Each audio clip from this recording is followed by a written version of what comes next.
हुज़ूर अकरम सल्लल्लाहु अलैहि वसल्लम ने एक मर्तबा फरमाया, जन्नत और दोज़ख ने आपस में बहस की।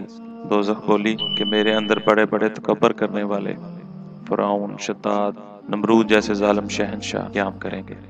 जन्नत अफ़सोस के साथ कहने लगी कि अमूमन मेरे अंदर ज़ईफ़, कमज़ोर, हक़ीर, गुमनाम और लोगों की नज़रों से गिरे हुए, बेइज़्ज़त और भोले लोग दाखिल होंगे।